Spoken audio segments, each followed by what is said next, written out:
नागपुरात आजपासून हिवाळी अधिवेशनास सुरुवात झाली। मुख्यमंत्री देवेंद्र फडणवीस यांनी प्रसार माध्यमांशी संवाद साधत सुधीर मुनगंटीवार यांना मंत्रिमंडळात स्थान का देण्यात आलं नाही याबाबत देवेंद्र फडणवीस यांनी भाष्य केलंय। सुधीर मुनगंटीवार यांच्याशी माझी सविस्तर चर्चा झाली आहे। ते आमचे ज्येष्ठ नेते आहेत। ते पक्षाचे राज्याचे अध्यक्षही राहिले आहेत। पक्षाने काही लोकांना मंत्रिमंडळात न घेण्याच्या मागे दुसरा विचार केला आहे, अशी प्रतिक्रिया त्यांनी दिली। पुढे बोलताना आपल्याला पक्ष आणि सरकार दोन्ही गोष्टी चालवायच्या असतात। काही वेळी सरकारमध्ये काम करणारे पक्षात काम करतात तर पक्षात काम करणारे सरकारमध्ये काम करतात। सुधीर मुनगंटीवार हे आमचे अनुभवी नेते आहेत, त्यामुळे केंद्रीय नेतृत्वाने काही विचार करूनच त्यांना मंत्रिमंडळात घेतलेलं नाही, असंही देवेंद्र फडणवीस यांनी सांगितलंय।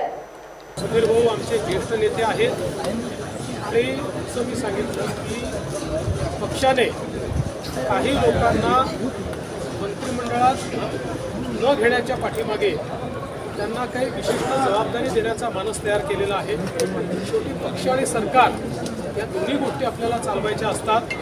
त्यामुळे काही वेळी सरकारमध्ये काम करणारे पक्षात काम करतात, काही पक्षात काम करणारे सरकारमध्ये काम करतात। सुधीर अतिशय अनुभवी नेते आहेत, महाराष्ट्राचे आमचे अध्यक्ष राहिलेले आहेत।